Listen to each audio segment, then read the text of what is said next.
Hello बच्चों, जय हिंद। Welcome to Infinity the Learning Centre online.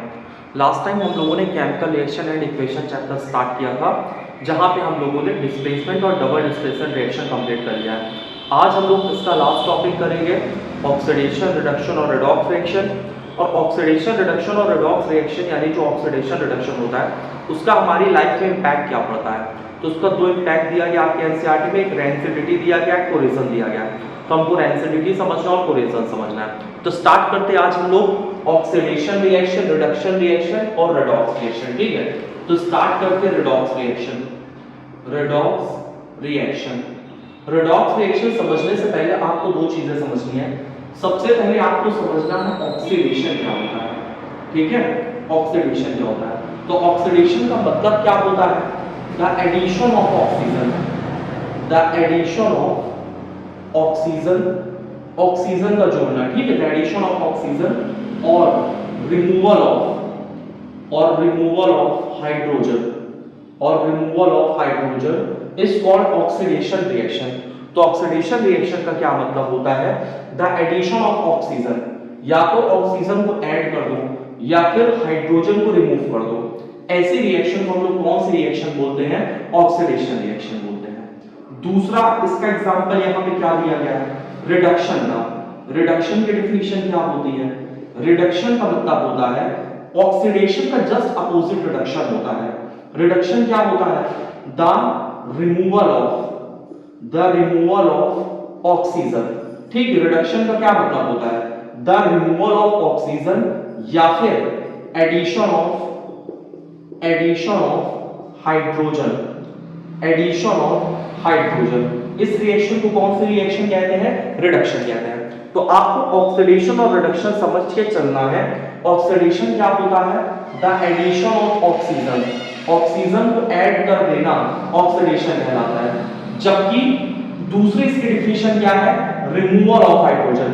यानी दोनों चीज हमको देखना है, या तो ऑक्सीजन ऐड हो रहा हो या तो हाइड्रोजन रिमूव हो रहा हो। ऐसी रिएक्शन को हम लोग ऑक्सीडेशन कहते हैं। रिडक्शन क्या होता है? रिडक्शन का मतलब होता है द रिमूवल ऑफ ऑक्सीजन, या तो ऑक्सीजन को रिमूव कर दो या फिर एडिशन ऑफ हाइड्रोजन, या फिर हाइड्रोजन को ऐड कर दो। ऐसी रिएक्शन को हम लोग रिडक्शन कहते हैं। अब एक पॉइंट आपको नोट करके चलना है कि कभी भी ऑक्सीडेशन या रिडक्शन नहीं होता, हमेशा रिडॉक्स रिएक्शन होती है। क्योंकि अगर कभी भी ऑक्सीडेशन होगा तो उसमें एक सब्सटेंस ऑक्सीडाइज होगा और दूसरा सब्सटेंस रिड्यूस हो जाएगा।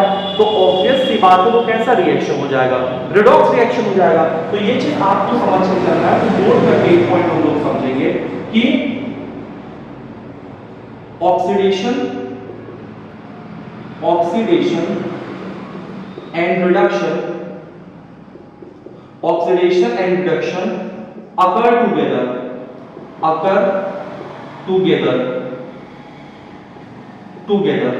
ठीक है, कभी भी क्या होता है? कोई सब्सटेंस ऑक्सीडाइज या रिड्यूस नहीं होता, हमेशा रिडॉक्स रिएक्शन होता है। Because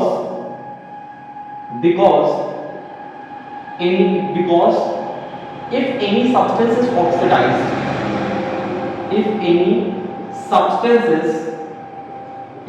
substance is oxidized, then the other substance is reduced, other substance is reduced। ठीक है, तो रिएक्शन हमेशा कैसी होती है? रिडॉक्स रिएक्शन होती है। यहां तक आपको चीजें समझ में आ गई होंगी। अब हम लोग समझते हैं थोड़ा सा रिडॉक्स रिएक्शन की डेफिनेशन।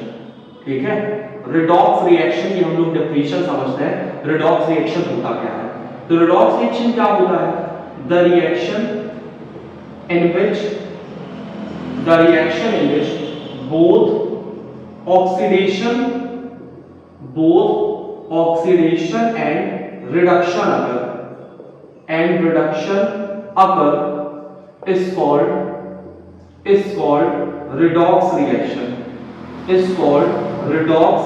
तो redox reaction क्या होती है? ऐसी रिएक्शन जिसमें ऑक्सीडेशन भी होता है और रिडक्शन भी होता है। ऐसे रिएक्शन को हम लोग रिडॉक्स रिएक्शन कहते हैं। एग्जांपल समझते हैं। आपके एनसीईआरटी में एक एक्टिविटी दी गई है। ठीक है, एक्टिविटी में क्या बताया गया है कि आपको यहां पे कॉपर लेना है और कॉपर को रिएक्ट करवाना है ऑक्सीजन के साथ। यानी कि बताया गया उसमें कि आपको कॉपर लेना, कॉपर को हीट करना है। हीट करने का मतलब होता है रिएक्ट करवाना ऑक्सीजन के साथ। तो आपने यहाँ कॉपर लिया, कॉपर को आपने ऑक्सीजन के साथ रिएक्ट करवाया, कॉपर ऑक्साइड बन गया। अब एक चीज आपको यहाँ समझ के चलना है, कॉपर का इनिशियल कलर कैसा होता है बच्चा? ब्राउन होता है। और जब कॉपर को हीट करवाते हैं तो ये कैसा कलर हो जाता है? ब्लैक कलर हो जाता है। अगर हम इसको यहाँ बैलेंस करें तो यहाँ पे 2 लग जाएगा, यहाँ पे 2 लग जाएगा। तो जब हम लोग कॉपर को हीट करते हैं तो कॉपर ऑक्साइड का फॉर्मेशन होता है। इनिशियल कलर इसका ब्राउन होता है, बाद में इसका कलर ब्लैक हो जाता है। तो ये रिएक्शन कौन सी है? रेडॉक्स रिएक्शन है। कैसे है ध्यान से देखो, यहाँ पे जो कॉपर है, कॉपर को यहाँ पे क्या मिल गया? ऑक्सीजन मिल गया। ठीक है, कॉपर को यहाँ पे क्या मिल गया? ऑक्सीजन मिल गया। तो ये क्या कहलाएगा? ऑक्सीडेशन। यानी कि ऑक्सीडेशन किसका हुआ? कॉपर का। और रिडक्शन किसका हुआ? ऑक्सीजन का। क्योंकि यहाँ पे इस ऑक्सीजन ने ऑक्सीजन लूज कर दिया। किसको लूज कर दिया? कॉपर को लूज कर दिया। ठीक है, तो यहाँ पे कॉपर का क्या हो गया है? ऑक्सीडेशन हो गया है। और ऑक्सीजन का क्या हो गया है? रिडक्शन हो गया है। इसके बाद एनसीईआरटी क्या कह रही है कि कॉपर ऑक्साइड बन गया, हमको कॉपर ऑक्साइड से फिर से कॉपर चाहिए। तो इस कंडीशन में हम लोग क्या करेंगे? ध्यान से देखो, अगर कॉपर ऑक्साइड से आप हाइड्रोजन गैस पास करवा दोगे, ठीक है, कॉपर ऑक्साइड से अगर आप हाइड्रोजन गैस पास करवा दोगे, किस चीज का फॉर्मेशन होगा? कॉपर आपको मिल जाएगा और साथ साथ में किसका फॉर्मेशन होगा? H2O का फॉर्मेशन होगा। ठीक है, तो अभी तक हमने क्या पढ़ा? कॉपर है, कॉपर का इनिशियल कलर ब्राउन होता है। आपको कॉपर को क्या करना है? हीट करना है। ठीक है, हीट करने मतलब ऑक्सीजन से रिएक्ट करवाना है। तो जब कॉपर ऑक्सीजन के साथ रिएक्ट करता है तो कॉपर ऑक्साइड का फॉर्मेशन होता है, इसका कलर ब्राउन से ब्लैक हो जाता है। इसके बाद अगर हम इसको हाइड्रोजन गैस पास करवाएंगे, हम हाइड्रोजन गैस से कॉपर ऑक्साइड को रिएक्ट करवा देंगे तो फिर से किसका फॉर्मेशन होगा? कॉपर अलग हो जाएगा और वाटर यहाँ पे अलग हो जाएगा। अब यहाँ पे ऑक्सीडेशन रिडक्शन किसका हो रहा है? ध्यान से देखो, यहाँ पे कॉपर ऑक्साइड से ये ऑक्सीजन हट गया। ठीक है, कॉपर ऑक्साइड ने क्या लूज कर दिया?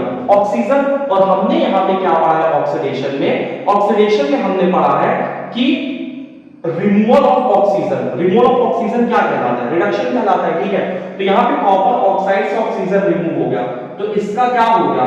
रिडक्शन हो गया। जबकि दूसरी चीज हमने क्या पढ़ा है कि यहाँ पे एडिशन ऑफ ऑक्सीजन क्या कहलाता है? ऑक्सीडेशन। तो यहाँ पे हाइड्रोजन को क्या मिल गया? ऑक्सीजन। तो इसका क्या हो गया बच्चा? इसका हो गया है ऑक्सीडेशन। बात समझ में आई? तो यहाँ पे भी कैसे रिएक्शन ये हो गई है? रेडॉक्स रिएक्शन हो गई है। इसके दो और एग्जांपल एनसीईआरटी में दिए गए हैं, वो एग्जांपल हम लोग समझते हैं, फिर अगले टॉपिक की तरफ हम लोग चलेंगे, रेंसिविटी और कोरेजन की तरफ चलेंगे। ठीक है, तो यहाँ तक आई होप आपको समझ में आया होगा। चलते हैं हम लोग अगले टॉपिक में। इसका अगला एग्जांपल, दो एग्जांपल और है, उसको साथ में हम लोग समझते हैं। ठीक है, अगला एग्जांपल क्या है? ध्यान से देखो, जिंक को रिएक्ट करवा रहा है ऑक्सीजन के साथ। जिंक को रिएक्ट करवा रहा है, ठीक है, जिंक ऑक्साइड है, इसको कार्बन के साथ रिएक्ट करवा रहा है। क्या बनेगा? Zn+Co। ठीक है, तो ये रिएक्शन यहां पे लिखी हुई है। अब ये क्या है? जिंक ऑक्साइड है, रिएक्ट कर रहा है कार्बन के साथ, क्या बन जाएगा? Zn+Co। CO क्या होता है आपका? कार्बन मोनोऑक्साइड है, कार्बन मोनोऑक्साइड। ऑक्सीडेशन रिडक्शन आप पढ़ोगे, लेकिन पहले थोड़ा सा कार्बन मोनोऑक्साइड के बारे में आपको बता देते हैं। Carbon monoxide is the deadly poisonous gas. Deadly poisonous gas होती है। और कार्बन मोनोऑक्साइड कब बनती है? इनकम्प्लीट कंबशन से बनती है। यानी जब भी कोई चीज प्रॉपर वे में बर्न नहीं होने पाती तो उससे कार्बन मोनोऑक्साइड का फॉर्मेशन होता है। अब ये जो कार्बन मोनोऑक्साइड गैस है, इसकी जो बाइंडिंग एफिशिएंसी होती है वो हीमोग्लोबिन के साथ ज्यादा होती है। यानी कि ऐसे तो हीमोग्लोबिन किसके साथ बाइंड करता है? ऑक्सीजन के साथ। लेकिन अगर एनवायरनमेंट में कार्बन मोनोऑक्साइड ज्यादा है, अब कार्बन मोनोऑक्साइड ज्यादा कैसे होगी? मान लो कि ठंडे में आपने अंगीठी जलाया है, ठीक है, और अंगीठी जला के मतलब आप अपना हाथ ताप रहे हो, इसके बाद उसमें थोड़ी सी आग बची, आपने सोचा इसको कमरे के अंदर रख लो, ठीक है, और कमरे के अंदर आपने रख के कमरा बंद कर लिया कि कमरा आराम से गर्म रहेगा। अब उस कंडीशन में क्या होगा? इनकम्प्लीट कंबशन होगा। और इनकम्प्लीट कंबशन से कौन सी गैस बढ़ जाएगी आपके कमरे में? Carbon monoxide. अब ये हीमोग्लोबिन ऑक्सीजन के साथ बाइंड नहीं करेगा, किसके साथ बाइंड करेगा? कार्बन मोनोऑक्साइड के साथ बाइंड करेगा, और कार्बन मोनोऑक्साइड के साथ ये हेमोग्लोबिन बाइंड करने के बाद इंसान की सोते सोते में ही डेथ हो जाती है। बात समझ में आ रही है? तो carbon monoxide is the deadly poisonous gas. अब हम लोग आते हैं अपने टॉपिक में। यहां पे जिंक ऑक्साइड है, कार्बन है, क्या बना? Zinc plus carbon monoxide. यहां पे हुआ क्या? जिंक ऑक्साइड से जिंक बन गया, यानी जिंक से रिमूवल किसका हुआ? ऑक्सीजन का। और हमको पता है रिमूवल ऑफ ऑक्सीजन क्या कहलाता है? रिडक्शन कहलाता है। तो यहां पे जिंक ऑक्साइड से जब जिंक बना तो इसका क्या हो गया? रिडक्शन हो गया। और कार्बन का क्या हो गया? ऑक्सीडेशन। ठीक है, ऑक्सीडेशन। तो एक ये एग्जांपल हो गया आपका रेडॉक्स रिएक्शन का। इसमें ऑक्सीडेशन भी हो रहा है, रिडक्शन भी हो रहा है। एक चीज ध्यान से समझना है कि कभी भी ऑक्सीडेशन या रिडक्शन नहीं होता। अगर ऑक्सीडेशन हो रहा है तो रिडक्शन होगा, रिडक्शन हो रहा है तो कोई किसी ना किसी का क्या होगा? ऑक्सीडेशन होगा। एक और लास्ट एग्जांपल हम लोग समझते हैं। मैंगनीज ऑक्साइड है, इसको रिएक्ट करवाया जा रहा है HCl के साथ। क्या बनेगा? MnCl2 plus MnCl2 plus 2H2O plus Cl2। ये भी कैसी रिएक्शन है? रेडॉक्स रिएक्शन है।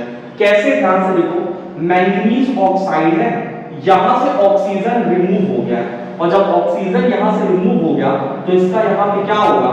इसका यहां पे रिडक्शन हो जाएगा। यहां पे मैंगनीज का रिडक्शन हो गया। ठीक है, इसके बाद यहां 4HCl है, इस HCl को यहां से क्लोरीन हटा और हाइड्रोजन को क्या मिल गया? ऑक्सीजन।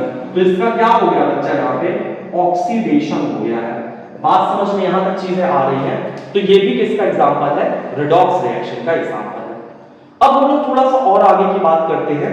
आपको एक चीज पता है कि ये जो ऑक्सीडेशन रिडक्शन होता है, यानी कि जो रेडॉक्स रिएक्शन होता है, क्या हम रेडॉक्स रिएक्शन अपनी डेली लाइफ में देखते हैं? ऑब्वियस सी बात है, देखते हैं। जैसे सबसे पहला rusting of iron, rusting of iron, लोहे में जंग लगना, ये भी कैसी रिएक्शन है? रेडॉक्स रिएक्शन है। इसके साथ आप देखते हो रेंसिडिटी। रेंसिडिटी का क्या मतलब होता है? खाना खराब हो जाना। ठीक है, तो ये भी कैसी रिएक्शन है? रेडॉक्स रिएक्शन है। तो अपनी डेली लाइफ में इसका दो इफेक्ट देखते हैं। तो स्टार्ट करते हैं हम लोग। अगला टॉपिक पढ़ेंगे हम लोग कोरिजन। ठीक है, कोरिजन और कोरिजन के साथ साथ रेंसिडिटी। वहां पे लिखा हुआ है rusting. Rusting is a type of corrosion. ठीक है, रस्टिंग क्या एक टाइप है, इसका टाइप है कोरिजन का टाइप है। तो स्टार्ट करते हैं हम लोग अगला टॉपिक। ध्यान से समझना, ध्यान से देखो आगे की बात है। अगला टॉपिक हम लोग समझेंगे corrosion.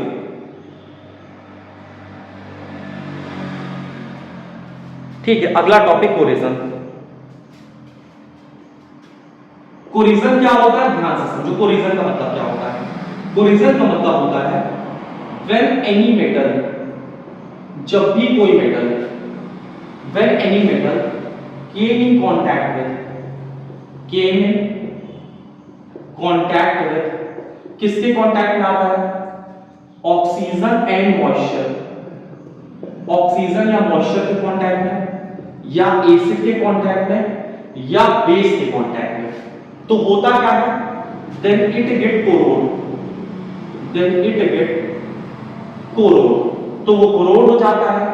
And this process is called, इसी प्रोसेस को हम लोग क्या कहते हैं? कोरोजन बोलते हैं। इसी को क्या बोलते हैं? कोरोजन बोलते हैं। तो जब भी कोई मेटल किसके कांटेक्ट में आता है? ऑक्सीजन और मॉइस्चर के कांटेक्ट में आता है, या फिर एसिड के कांटेक्ट में आता है, या बेस के कांटेक्ट में आता है, तो वो कोरोड हो जाता है। और इसी प्रोसेस को हम लोग क्या बोलते हैं? कोरोजन बोलते हैं। इसके बाद आपको समझना है रस्टिंग। रस्टिंग क्या होता है? रस्टिंग में आपको एनी मेटल की जगह आयरन लेना है, क्योंकि corrosion is a type, rusting is a type of corrosion. तो रस्टिंग क्या होता है?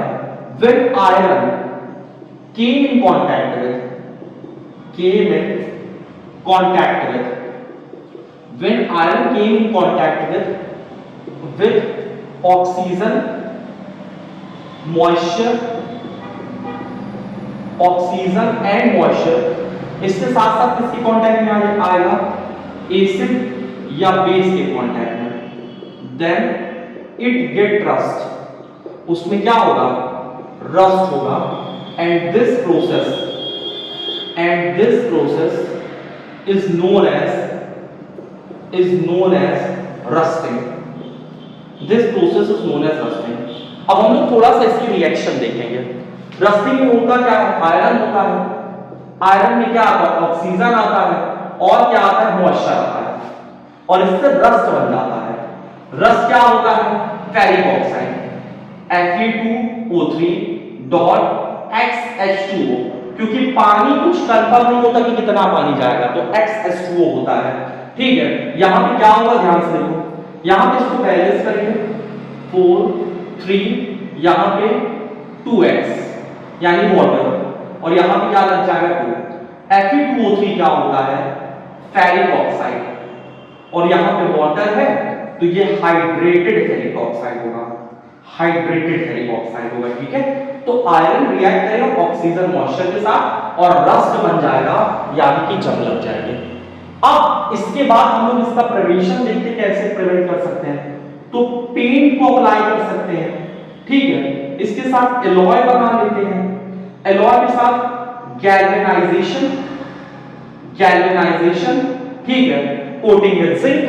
तो इन सारी चीजों से हम क्या कर सकते हैं? रस्टिंग को प्रिवेंट कर सकते हैं। दो बहुत इंपॉर्टेंट पॉइंट है। पहला आपको समझना है, रस्टिंग के बाद वेट आयरन का इंक्रीज कर जाता है। ठीक है, तो after rusting weight of iron increases. Rusting के बाद आयरन का वजन बढ़ जाता है, और इसके साथ साथ में ये जो रस्टिंग होती है ना, रस्टिंग कैसी रिएक्शन है? एक्सोथर्मिक रिएक्शन है। एक्सोथर्मिक रिएक्शन, तो rusting is example of exothermic reaction. क्या और किसी चीज में कोरिजन होता है? आयरन में रस्टिंग हो गई, कोरिजन भी होता है। अगर आप कॉपर की बात करो तो कॉपर का कलर कैसा हो जाता है? ग्रीन हो जाता है कोरिजन के बाद। और जो सिल्वर होता है यानी कि चांदी कैसी हो जाती है? ब्लैक हो जाती है। आप लोगों ने मम्मी को कहते हुए सुना होगा कि भैया चांदी काली पड़ गई, इसको उबाल लो, उबाल के इसको घिस के ब्रश से साफ कर लो। समझ पाते हैं? क्योंकि चांदी ब्लैक हो जाती है, क्योंकि कुछ ना कुछ मिलावट तो होता ही है, और वो रिएक्ट कर जाती है ऑक्सीजन के साथ और उसमें कोरिजन हो जाता है। अगला टॉपिक, लास्ट टॉपिक आज का हम लोग पढ़ेंगे। कोरिजन के बाद लास्ट टॉपिक आपका है रेंसिडिटी। स्टार्ट करते हैं हम लोग अगला टॉपिक, रेंसिडिटी। ठीक है, ध्यान से देखो रेंसिडिटी क्या होता है। रेंसिडिटी में क्या होता है? व्हेन रेंसिडिटी होता है the aerial oxidation of fat और ऑयल। ठीक है, the aerial oxidation of fat और oil. Aerial oxidation of fat and oil का क्या मतलब होता है? जो फैट और ऑयल आपका खाने में है वो किसके साथ रिएक्ट कर रहा है? एटमॉस्फेयर की ऑक्सीजन के साथ रिएक्ट कर रहा है। इसी को हम लोग बोलते हैं aerial oxidation of fat and oil. Fat and oil आपके खाने में है, ऑक्सीजन कहां पे? एटमॉस्फेयर में। तो हवा में जो ऑक्सीडेशन हो जाता है, the aerial oxidation of fat and oil characterised bye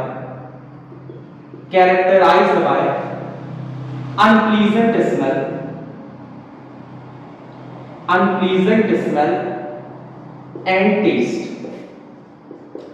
is called rancidity।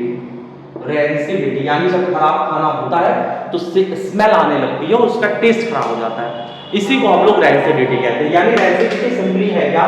The aerial oxidation होता है फैट और ऑयल का, जिसको हम कैरेक्टराइज कैसे करते हैं? वो कैसे पता चलता है?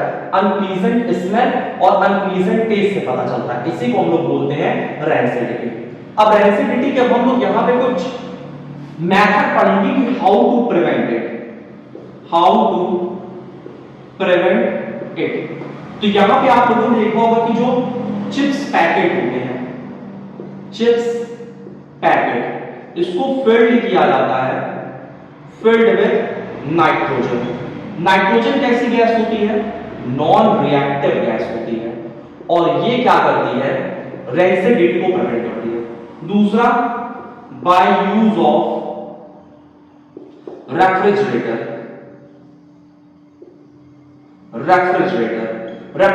में टेम्परेचर कम होता है तो वहां पे माइक्रोब्स की ग्रोथ जल्दी से नहीं होती।